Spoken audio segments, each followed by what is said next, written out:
Peace, family. It's your brother Marc Lamont Hill. Welcome to the War on Gaza report. Every single night, we give you an update from Israel's war on Gaza, which as of today has reached day 213. That's right. Israel's war on Gaza has reached day 213. And as always, we give you the analysis, we give you the updates, we give you the perspective the mainstream media, corporate outlets don't want you to have. This is not an attempt to sanitize what's happening. This is an attempt to put a spotlight on what is actually a full-fledged genocide of the Palestinian people.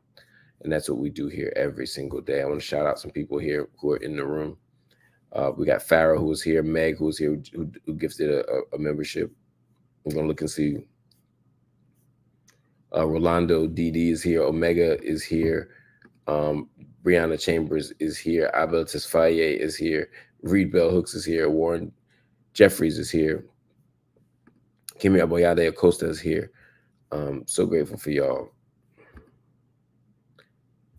Hasna is here. Nessums is here. Tanya the Creator is here. Beyond Ebony, of course, is here. Assalamu alaikum. Rolando DD. So many people. I want to shout y'all out as often as I can because I really appreciate y'all. Reed Bell Hook said today was heavy. Today was heavy.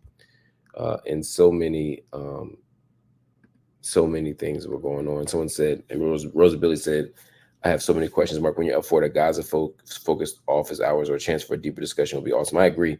Why don't we plan for that for tomorrow, maybe? I'll be prepared for it because I'd love to talk more about what's going on in Gaza, and I'd love to give it the treatment that it deserves. I know the war on Gaza updates can be short, and they've been shorter partly to accommodate night school and because some of the topics come up in night school. But I'll make sure we do an office hours or something to take questions so we can talk about it. But for tonight, the war on Gaza rages on, and we begin with the numbers. As always, we begin with those extraordinary death tolls that are absolutely stunning. As of tonight, as of this very moment, 34,735 people have been killed by Israeli attacks on Gaza since October 7th. Again, 34,735 people. That number is wild. In addition to that, 78,108 have been wounded in Israeli attacks on Gaza, again, since October 7th. And the number of Israelis or the death toll in Israel from Hamas's October 7th attacks stand at 1,139. And there's no shockers here as to why. Let's start with Hamas. Hamas's leader, Ismail Haniyeh, says the group has accepted a Gaza ceasefire proposal put forward by Qatar and Egypt. That's what Hamas says. Well, Prime Minister of Israel, Benjamin Netanyahu, says the proposal that Hamas agreed to is far from Israel's demands, but the Israeli government will send a delegation to negotiate. It also says War Cabinet decided that Israel will continue its operation on Gaza, on Rafah, with the army announcing striking targets in the east of the city. So this has been the thing. Israel has consistently threatened to invade Rafah. There's been no question. There's been no doubt. The only question was when. And now they're beginning to point out specific targets, which is not surprising, but no less disappointing. Thousands of people earlier fled eastern Rafah after Israel ordered people to evacuate as fears of a full-blown military assault on the city, sheltering more than 1 million displaced people grow. So basically,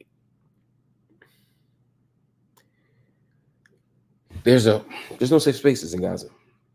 No matter who you are, no matter where you are, you're still chased by a very looming and real threat of death at any moment. And that is why we have to think very carefully.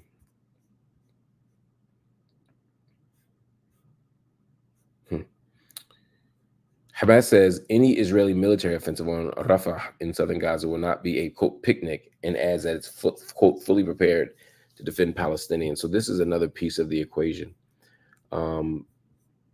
There has been, for months now, the threat of invading Rafah, which is the southern city in Gaza. It's the southernmost city, really.